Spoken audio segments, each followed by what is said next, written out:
Hi friends, எல்லோருக்கும் வணக்கம். எல்லோரும் எப்படி இருக்கீங்க? நல்லா இருக்கீங்களா? இன்றைக்கி அந்த கதையோட அடுத்த இதுதான் பார்க்க போகிறோம். அதுக்கு முன்னாடி நீங்கள் செய்ய வேண்டிய விஷயம் என்ன அப்படின்னு கேட்டிங்கன்னா, மறக்காமல் நம்ம சேனலை சப்ஸ்கிரைப் பண்ணிக்கோங்க. கீழே இருக்க பெல் பட்டனை கிளிக் பண்ணுங்கள். அப்போ தானே போடக்கூடிய வீடியோஸ் எல்லாமே உடனுக்குடனே நோட்டிஃபிகேஷன் வரும். ஸோ மறக்காமல் சேனலை சப்ஸ்கிரைப் பண்ணிவிட்டு வீடியோ பாருங்கள் ஃப்ரெண்ட்ஸ். வாங்க நம்ம கதைக்குள்ளே போகலாம். நான் இதனால் அக்கா கிட்ட நான் சொன்னேன், இதனால் நீ வீட்டுக்கு வராமலாம் இருக்காதக்கா, எதுக்கு நீ வீட்டுக்கு வராமல் இருக்கிற, இதெல்லாம் நீ யோசிச்சுக்கிட்டு அதுக்காக வீட்டுக்கு வராமலாம் இருக்காத அப்படின்னோடனே, இல்லடி நான் வீட்டுக்கு வராமலாம் இல்லை, எனக்கு தெரியும் சில விஷயங்கள் எப்பப்போ என்ன மாதிரியான ஒரு சில விஷயங்களை நம்ம எடுத்துகிட்டு போகணும் அப்படிங்கிறது எனக்கு தெரியும் அப்படின்னோடனே, ஆமாம் அதெல்லாம் நம்மளுக்கு சில விஷயத்த நம்ம அக்செப்ட் பண்ணுறதுக்கான இதுங்கிறது நம்மளுக்கு இல்லாதப்போ நம்ம அதெல்லாம் விட்டுட்டு போயிட்டுருக்க வேண்டியதில்ல அப்படின்னோடனே, சரி சரி நீங்கள் விடுங்க, அதுக்காக நம்ம யாரையும் இந்த நேரத்தில் அதுக்கு இதுக்குன்னு சொல்லிவிட்டு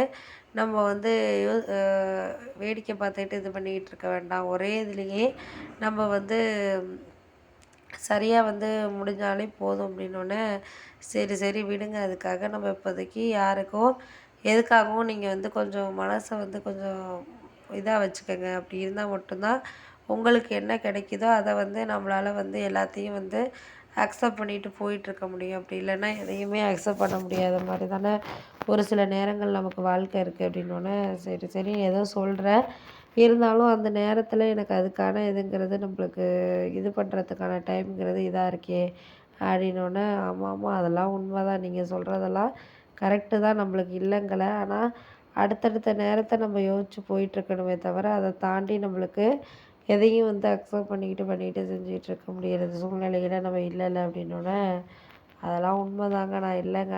ஆனால் போக போக எல்லாமே நம்மளுக்கு ஒரு விஷயத்தில் மனசை எந்த அளவுக்கு இது பண்ணிக்கிறோமோ அந்த அளவுக்கு ஒரு சரியான ஒரு இதுங்கிறது நம்மளுக்கு கிடைக்கிற மாதிரி இருக்கும். அதை தாண்டி நம்மளுக்கு எதையும் சரியான ஒரு இது இருக்காது அப்படிங்கிற மாதிரி யோசிச்சுட்டு இருக்கிறது தான் அப்படின்னோடனே, ஆமாம் அதெல்லாம் சரியாக வரும், எல்லாமே நம்மளுக்குள்ளே தான் இருக்குது, நமக்கான ஒரு விஷயங்கிறது நம்மளுக்குள்ளே தான் இருக்குது, அதுக்கு தாண்டி நம்மளுக்கு எந்த ஒரு விஷயத்துலையும் நம்ம அக்செப்ட் பண்ணிக்கிட்டு போயிட்டுருக்கிறதுக்கான காரணங்கிறது கிடையாது அப்படின்னோடனே, அதெல்லாம் சரியாக வரும், எல்லாமே போக போக எல்லாமே சரியாக வரக்கூடிய ஒரு விஷயந்தான். அதை நம்ம பார்த்துக்கிட்டு வாழ்க்கையை விட்டுட்டு இருந்தால் போனால் மட்டும்தான் நம்மளால் எல்லா விஷயங்களும் சரி பண்ண முடியும், செய்ய முடியும். அப்படி இல்லாட்டினா நம்மளுக்கு அந்த நேரத்தில் அது கிடைக்கிற விஷயங்கள எல்லாமே நம்மளுக்கு ஒரு சில விஷயங்கள் கொஞ்சம் மனசு இதாக இருக்கும். போக போக நம்மளால் செய்ய முடியுதோ செய்ய முடியலையோ அதுக்காக இதுக்காகன்னு சொல்லி நம்மளால்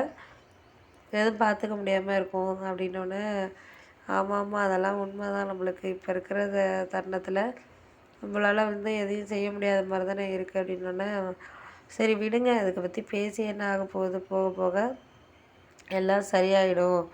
அது சரியாகிற விஷயங்கள நம்ம அக்செப்ட் பண்ணிக்கிட்டு போயிட்டுருக்க வேண்டியதுதான். அதுக்கு இடையில நம்ம யாரையும் எதுக்காகவும் குறை சொல்ல முடியாது. குறை சொன்னால் குறை சொல்லிக்கிட்டே இருக்க வேண்டியதுதான். அதுக்கு இடையில குறை சொல்கிறதுனால என்ன ஆகிட போகுது? ஒன்றும் ஆக போகிறது கிடையாது. நம்மளுக்கு எல்லாம் அக்செப்ட் ஆகிறதுக்கான இதுங்கிறது நம்மளுக்கு வேணும் அப்படிங்கிற மாதிரி தானே யோசிச்சுக்கிட்டு இருக்கோம் அப்படின்னோடனே, சரி சரி விடுங்க, அதெல்லாம் இப்போதைக்கு நிலமைய நம்ம மாற்றி இது பண்ணிக்கிட்டு போயிட்டுருக்க வேண்டியதுதான். அதுக்கு இடையில நம்மளால் எதுவும் செய்ய முடியறதுக்கான சூழ்நிலைகளுங்கிறது இல்லை அப்படின்னோடனே, சரி சரி பார்த்துக்கலாம், முடிஞ்ச வரைக்கும் நம்மளால் இதை செய்ய முடியுதா அதை செய்ய முடியுதான்னு ஏன் நீங்கள் குழப்பத்திலே இருக்கீங்க? குழப்பத்தில் இருந்தால் ஒன்றும் ஆக போகிறதில்ல, குழப்புறதுனால ஒன்றும் ஆகிடாது. எது நடக்கணுமோ அது நடந்துக்கிட்டு தான் இருக்குது. அதை நம்ம அக்செப்ட் பண்ணிக்கிட்டு போக போக எல்லாம் சரியாயிடும் அப்படிங்கிற மாதிரி நம்ம நினச்சிட்டு போயிட்டுருக்க வேண்டியதுதான்.